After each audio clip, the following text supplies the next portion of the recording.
ఇక ఇవాళ మనం లేయర్ గేమ్ ఎపిసోడ్ 15 అయితే ఎక్స్ప్లెయిన్ చేయబోతున్నాం. సో లేట్ చేయకుండా ఎపిసోడ్ లోకి వెళ్ళిపోదాం. ఇక ఇంతకుముందు ఎపిసోడ్ లో మనం చూసుకున్నట్టయితే కాంట్రాబ్యాండ్ గేమ్ లో ఒక చిన్న బ్రేక్ అయితే వస్తుంది. ఇక దీని తెల్లారి ప్రెసెంట్ లో వీళ్ళ లీడర్ వచ్చి ఈ గేమ్ ని మళ్ళీ స్టార్ట్ చేయమని చెప్తాడు. ఇక ఈసారి స్మగ్లర్ గా వెళ్లేది అకియామా. ఇక్కడ యూజీ అకియామాని 100 మిలియన్ స్మగిల్ చేయమని చెప్తాడు. ఇక దీని తర్వాత వీళ్ళంతా కలిసి ఇన్స్పెక్షన్ రూమ్ వైపే చూస్తారు, కానీ అక్కడికి ఇంకా అకియామా రాడు. దీన్ని చూసి వీళ్ళంతా ఆలోచిస్తూ ఉంటాడు. 10 నిమిషాలు గడిచిపోయింది, అయినా అకియామా ఇన్స్పెక్షన్ రూమ్ కే రాలేదు. దీనిపై నావ్ చెప్తుంది, రూల్స్ ప్రకారం మనం ఇన్స్పెక్షన్ రూమ్ లో 10 నిమిషాలే ఉండగలం, కానీ ఏటీఎం లో ఎంతసేపు ఉంటామన్న దానికి సంబంధించిన ఎటువంటి రూల్స్ లేవు. ఇంకా వీళ్ళంతా ఇలాగే ఉన్న టైంలో అకియామా ఇన్స్పెక్షన్ రూమ్ లోకి వచ్చేస్తాడు. ఇప్పుడు ఇక్కడ అకియామా ముందున్నతను వెంటనే డౌట్ 100 మిలియన్ అని చెప్తాడు. ఇది వినగానే మన టీం వాళ్ళకి చాలా భయమేస్తూ ఉంటుంది, ఎందుకంటే వీళ్ళంతా మనం స్మగిల్ చేయాలని ప్లాన్ చేసుకున్నారు. సరిగ్గా ఇంకో వైపు ఇన్స్పెక్టర్ ఈ సూట్ కేస్ ని ఓపెన్ చేసి చూస్తే ఈ సూట్ కేస్ ఖాళీగా ఉంటుంది. అంటే నైట్ టీం అతను తప్పు చెప్పాడు కాబట్టి తను వీళ్ళకి 50 మిలియన్ ఇవ్వాల్సి ఉంటుంది. ఇక ఇంకో వైపు అకియామా ఇలా చేసేందుకు వీళ్ళందరికీ చాలా సంతోషంగా ఉంటుంది. ఇక ఇదే టైంలో యూజీ అంటాడు, నువ్వు నేను చెప్పినట్టుగా 100 మిలియన్ ని ఎందుకు తీసుకురాలేదు? దీనిపై అకియామా చెప్తాడు, ఎందుకంటే నేను ఇవన్నిటి మీద ఒక చిన్న ఎక్స్పెరిమెంట్ చేస్తున్నా. దాంట్లో ఒకటే ఈ ఏటీఎం కార్డ్. మీరేమనుకుంటున్నారు? ఈ ఏటీఎం కార్డ్ కేవలం మనీని బయటికి తీయడానికి అనుకుంటున్నారా? ఈ ఏటీఎం కార్డ్ తో మనం మన మనీని డిపాజిట్ కూడా చేసుకోవచ్చు. ఒకసారి అనుకోండి, నేను నా ఏటీఎం నుంచి 100 మిలియన్ ని బయటికి తీసా, కానీ నాకేమో 50 మిలియన్ తీసుకెళ్లాలనుంది. సో నేనేం చేస్తానంటే ఈ మిగిలిన 50 మిలియన్ ని నా ఏటీఎం కార్డ్ తో ఏటీఎం లో డిపాజిట్ చేస్తా.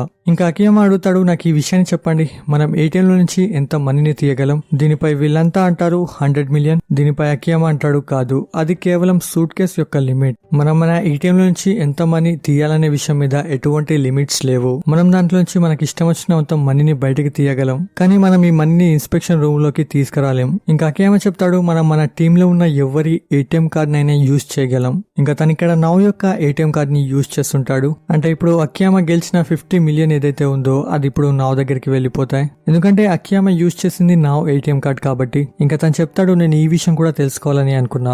అదేంటంటే ఒకవేళ మన ఏటీఎం కార్డ్ విరిగిపోతే ఏం జరుగుతుంది? దీనిపై స్టాఫ్ మెంబర్ నాకు చెప్పాడు, ఇరిగిపోయిన ఏటీఎం కార్డ్ కి బదులుగా నేను నీకు కొత్త ఏటీఎం కార్డ్ ని తిరిగిస్తా. ఇది విని అకియామా తన విరిగిపోయిన ఏటీఎం కార్డ్ ని స్టాఫ్ మెంబర్ కి ఇస్తాడు. దీనికి బదులుగా స్టాఫ్ మెంబర్ అకియామాకి ఒక కొత్త ఏటీఎం కార్డ్ ని ఇస్తాడు. ఇది విని నావ్ అంటుంది, ఇవన్నీ నువ్వు ఆలోచించుకొని చేస్తుండాలి, ఎందుకంటే ఒకవేళ వాళ్ళు నీకు కార్డ్ ఇచ్చి ఉండకపోతే. దీనిపై అకియామా చెప్తాడు, నేను ఈ విషయాలన్నింటినీ ముందే తెలుసుకుని ఇదంతా చేశాను. ఇంకా ఈ ఎక్స్పెరిమెంట్ చేసింది నా కార్డ్ మీద కాదు, నీ కార్డ్ మీద. ఇది విని నావ్ కూడా లైట్ గా స్మైల్ చేస్తుంది. ఇప్పుడు అకియామా చెప్తాడు, మీ ఏటీఎం కార్డ్ కనుక విరిగిపోతే దానికి బదులుగా ఒక కొత్త ఏటీఎం కార్డ్ ని ఇస్తారు, కానీ మీ ఏటీఎం కార్డ్ కనుక పోయిందంటే దానికి బదులుగా ఒక కొత్త ఏటీఎం కార్డ్ ని మళ్ళీ తిరిగి ఇవ్వరు. ఇంకా ఇదే టైంలో యూజీ అంటాడు, నేను అడిగిన దానికి నువ్వు ఇంకా ఆన్సర్ చేయలేదు. నువ్వు నేను చెప్పినట్టు 100 మిలియన్ ని ఎందుకు తీసుకురాలేదు? దీనిపై అకియామా అంటాడు, నేను ఎందుకు తీసుకురాలేదంటే నా దగ్గర ఒక పర్ఫెక్ట్ ప్లాన్ ఉంది. ఇది విని వీళ్ళంతా అడుగుతారు, అసలు ఆ ప్లాన్ ఏంటి? దీనిపై అకియామా చెప్తాడు, నేను ఇప్పుడే ఆ విషయాన్ని చెప్పలేను, ఎందుకంటే నేను ఇంకిన్ని విషయాలు తెలుసుకోవాలని అనుకుంటున్నా. ఇక వీళ్ళంతా ఇలాగే ఉన్న టైంలో ఇక్కడికి ఒక స్టాఫ్ మెంబర్ వచ్చి అంటాడు, నెక్స్ట్ రౌండ్ కి సంబంధించిన ఇన్స్పెక్టర్ ని పంపించండి. ఇది విని నావ్ కూడా ఇన్స్పెక్టర్ గా వెళ్లిపోతూ ఉంటుంది. ఇక ఇదే టైంలో అకియామా అంటాడు, నేను చెప్పిన విధంగా చేయి. ఇక నావ్ వెళ్లిపోయిన తర్వాత వీళ్ళంతా అడుగుతారు, నువ్వు అసలు ఏ విషయం తెలుసుకోవాలని అనుకుంటున్నావు? దీనిపై అకియామా చెప్తాడు, అదేంటంటే నైట్ టీమ్ లో నుంచి మన కోసం పనిచేసే ఒక మెంబర్ నాకు కావాలి. ఒక విధంగా అతన్ని మనం ట్రేటర్ అని కూడా పిలవచ్చు. దీనిపై వీళ్ళంతా అడుగుతారు, యోకియా టీమ్ లో మనకు అలాంటి వాళ్ళు దొరుకుతారా? దీనిపై అకియామా చెప్తాడు, మనందరికీ తెలుసు యోకియా వాళ్ళ టీం ని కంట్రోల్ చేస్తూ ఉన్నాడు. ఇంకా ఒక టీం ని ఎవరైనా 2 విధాలుగానే కంట్రోల్ చేయగలరు, అందులో ఒకటి భయపెట్టి, ఇంకోటి ఆశ కలిగించి. ఇక దీన్ని మనం ఒక కంపెనీలో వర్క్ చేస్తున్నట్టు కూడా ఆలోచించవచ్చు. కంపెనీలో వర్కర్ మనీ కోసం ఇంకా రెస్పెక్ట్ కోసం వర్క్ చేస్తాడు. ఇంకా ప్రెసెంట్ లో చూసుకుంటూ యోకియా వాళ్ళందరినీ భయపెట్టి కంట్రోల్ చేస్తున్నట్టున్నాడు. ఇది విని కికుజావా అంటాడు, సేమ్ స్కూల్లో చేసినట్టు. ఇప్పుడు అకియామా అంటాడు, ఇది గనక నిజమైతే వాళ్ళందరూ యోకియా మీద చాలా కోపంగా ఉన్నట్టున్నారు, అంటే వాళ్ళంతా కేవలం ఒక పర్ఫెక్ట్ ఛాన్స్ కోసం వెయిట్ చేస్తున్నారు. ఇక ఇలాంటి వాళ్ళని మనకు కావాల్సిన విధంగా మనం యూజ్ చేసుకోగలం. ఇంకా అందుకోసమే నేను ఇన్స్పెక్షన్ రూమ్ లోకి నావ్ ని పంపించా, ఎందుకంటే నావ్ అమాయకురాలని మనందరికీ తెలుసు. ఇంకా తన ముందున్న వాళ్ళకు కూడా తిను మోసం చేస్తుంది అని అస్సలు అనిపించదు. సో అందుకే వాళ్ళంతా నావ్ తో చాలా ఫ్రీగా మాట్లాడతారు. అది ఎలాగంటే సేమ్ యోకియా లాగా. యోకియా కూడా నా ముందు తన ప్లాన్ గురించి చెప్పేశాడు. సారీ ప్లాన్ కాదు కానీ ప్లాన్ లో ఉన్న deep meaning, control and controlling. ఇంకా అకియామా చెప్తాడు, మనలో నుంచి ఎవరు వెళ్ళినా నావ్తో మాట్లాడినట్టు ఎవరు మనతో ఫ్రీగా మాట్లాడలేరు, అందుకే అందరి మనసులో ఉన్న విషయాల్ని తెలుసుకోవడానికి నావే పర్ఫెక్ట్. సరిగా దీని తర్వాత నావ్ అకియామాతో చెప్తుంది, యోకియా పక్క వాళ్ళ టీం వాళ్ళందరినీ భయపెడుతున్నాడు, నాకు తెలిసి ఎవరో ఒకరు పక్క మనకి హెల్ప్ చేస్తారు. ఇక ఇదే టైంలో మిగతా వాళ్ళంతా అకియామాతో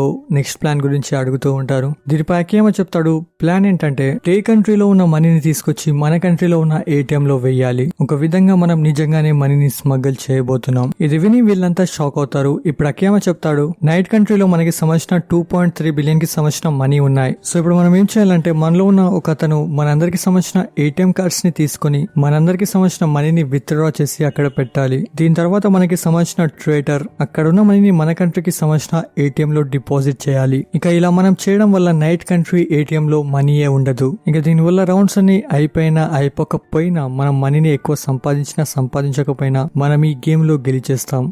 ప్రాఫిట్ లో ఉంటాం. ఇంకా అకియామా చెప్తాడు, నేను ముందే ఎక్స్పెరిమెంట్ చేసి తెలుసుకున్నా మనం ఎంత కావాలంటే అంత మనీని బయటికి తీయగలం. ఇంకా ఇది కాకుండా ఈ ఏటీఎం కి సంబంధించిన వే అనేది ఖాళీగానే ఉంటుంది. ఇక దీని వల్ల ఎవరు దీన్ని కనిపెట్టలేరు కూడా. ఇంకా ఇవి కాకుండా మనం హెల్ప్ చేసిన ట్రేడర్ కూడా మంచి మనీని ఇద్దాం. ఇక ఈ ప్లాన్ ని వీళ్ళ తర్వాత వీళ్ళంతా చాలా అంటే చాలా సంతోషిస్తారు. ఇప్పుడు అకియామా అంటాడు, ఇది ఇంకా ఫుల్ ప్రూఫ్ ప్లాన్ ఏమీ కాదు, మనకు ముందు ఒక మంచి ట్రేడర్ కావాలి. ఇంకా ఇది కాకుండా మనం యొక్కుయా విషయంలో చాలా జాగ్రత్తగా ఉండాలి. ఇప్పుడు ఈ మాట వినగానే వీళ్ళంతా కూడా ఆలోచనలో పడిపోతారు. వీళ్ళ దగ్గర కేవలం 2 ఆప్షన్స్ ఉన్నాయి. ఒకటి ఇన్స్పెక్షన్ రూమ్ లో మాట్లాడి ఎవరైనా కన్విన్స్ చేయడం, ఇంకోటి విండో నుంచి అందరినీ అబ్జర్వ్ చేయడం. ఇప్పుడు ఇక్కడ అందరూ ఒక ప్రాపర్ టీమ్ లో వర్క్ చేయడం చూసి నావ్కి చాలా సంతోషంగా ఉంటుంది. ఇంకా ఇదే టైంలో నావ్ అకియామాని చూస్తుంది. తను రొటేషన్ కి సంబంధించిన డీటెయిల్స్ ని చూస్తూ ఉంటాడు. ఇక్కడ అకియామా చెప్తూ ఉంటాడు, కికుజావా ఇన్సిడెంట్ జరిగిన తర్వాత యొకుయా రొటేషన్ లోకి రాలే. ఇంకా వాళ్ళ టీం కి సంబంధించిన రొటేషన్ కూడా మారిపోయింది. ఇక ఇలా వీళ్ళందరికి సంబంధించిన రొటేషన్ మారిపోయినా కూడా వీళ్ళ నలుగురికి సంబంధించిన రొటేషన్ అనేది మారలేదు. ఇక ఇప్పుడు అకియామా నావ్తో చెప్తాడు,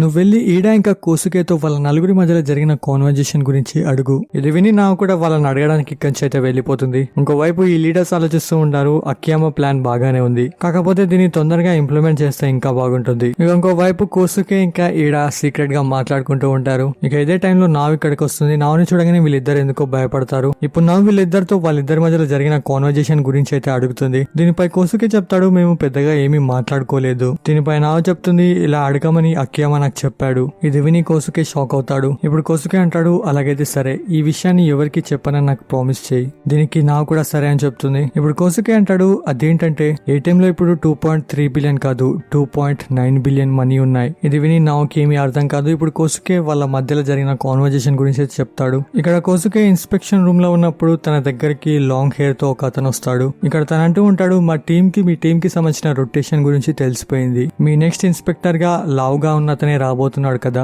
ఇది విని కోసుకే కూడా అవునని చెప్తాడు. ఇప్పుడు దీని చెప్తాడు, అదేంటంటే మా లీడర్ దగ్గర ఒక ఫుల్ ప్రూఫ్ ప్లాన్ ఉంది. ఆ ప్లాన్ తో మీ టీం వాళ్ళు ఈజీగా ఓడిపోతారు. ఇంకా నాకెందుకో నిన్ను చూస్తే చాలా బాధ అనిపిస్తుంది. సో నేను ఒక మంచి ఆఫర్ ఇస్తా. అదేంటంటే మీ ఏటీఎం బయట 300 మిలియన్ కి సంబంధించిన మనీ ఉన్నాయి. వీటిని తీసుకొచ్చి మా ఏటీఎం లో డిపాజిట్ చేయి. దీని తర్వాత నేను స్మగ్లర్ గా మారినప్పుడు ఆ 300 మిలియన్ కి సంబంధించిన మనీని ఇన్స్పెక్షన్ రూమ్ లోకి తెలుస్తా. ఇక ఇన్స్పెక్షన్ రూమ్ లో నువ్వు ఈ మనీని 3 సార్లు ప్రాపర్ గా గెస్ట్ చేసి ఈ మనీని నీ అకౌంట్ లో వేసుకో. దీనివల్ల మీ టీం వాళ్ళు ఓడిపోయిన నీ దగ్గర ఎలాగైనా మనీ ఉంటాయి. ఇక ఇదంతా విన్న తర్వాత కోసుకే అసలు ఏమీ ఆలోచించకుండా ఈ పని చేసేస్తాడు. ఇక ప్రెసెంట్ లో కోసుకే చెప్తూ ఉంటాడు, దీనివల్ల మన టీం కి మంచి జరుగుతుందని నేను అనుకున్నా, కానీ అకియామా ప్లాన్ విన్న తర్వాత నాకు తెలిసింది నేను పెద్ద.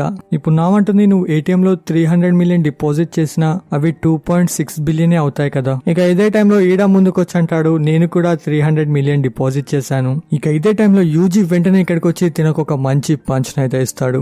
ఈ సీన్ నిజంగా నాకు చాలా సాటిస్ఫైయింగ్ గా అనిపించింది. ఇక్కడ యూజీ అంటూ ఉంటాడు, మీరిద్దరు కలిసి అకియామా ప్లాన్ మొత్తాన్ని చెడగొట్టారు. ఇక ఇదే టైంలో వీళ్ళకి ఈ విషయం కూడా తెలుస్తుంది. స్పెట్స్ పెట్టుకుని అతని పేరు కీతామోరో అనుకుంటా. తనకి అకియామా చెప్పిన ప్లాన్ గురించి తెలియదు పాపం, ఎందుకంటే తను ఆ టైంలో ఇన్స్పెక్షన్ రూమ్ లో ఉన్నాడు. ఇక తను వీళ్ళందరి ముందుకు వచ్చి చెప్తాడు, నేను 1 బిలియన్ ని డిపాజిట్ చేశాను. ఇది విని వీళ్ళంతా షాక్ లో ఉంటారు. అంటే ఇక్కడ అకియామా ఏదైతే ప్లాన్ ని చేశాడో దాన్ని యొకుయా ఆల్రెడీ కంప్లీట్ కూడా చేశాడు. ఇంకా దీనికోసం తను ట్రేటర్ ని కూడా యూజ్ చేసుకోలేదు. ఇక ఇప్పుడు మనం వీళ్ళిద్దరి టీమ్స్ కి సంబంధించిన ఏటీఎంస్ విషయానికి వస్తే, డే టీమ్ లో ఉన్న ఏటీఎం ఇప్పుడు ఖాళీగా ఉంది. అంటే దాంట్లో ఎటువంటి మనీ లేవు. ఇంకా నైట్ టీమ్ కి సంబంధించిన ఏటీఎం విషయానికి వస్తే దాంట్లో ఇప్పుడు 4.2 బిలియన్ కి సంబంధించిన మనీ ఉన్నాయి. అంటే ఇక్కడ యొకుయా పేరుకి ఓడిపోవచ్చు కానీ వాళ్ళ టీం ప్రాఫిట్ లో ఉంటుంది. ఇంకా ఎండింగ్ సీన్ లో అకియామా ఇంకా యొకుయా ఒకరినొకరు చూసుకుంటూ ఉంటారు. ఈ సీన్ నిజంగా బాగుంటుంది. అండ్ దీంతో ఎపిసోడ్ ఇక్కడే కంప్లీట్ అయిపోతుంది. అండ్ నాకు మీరు ఈ విషయాన్ని చెప్పండి, అకియామా తన టీం కి సంబంధించిన మనీని తిరిగి తేగలడా?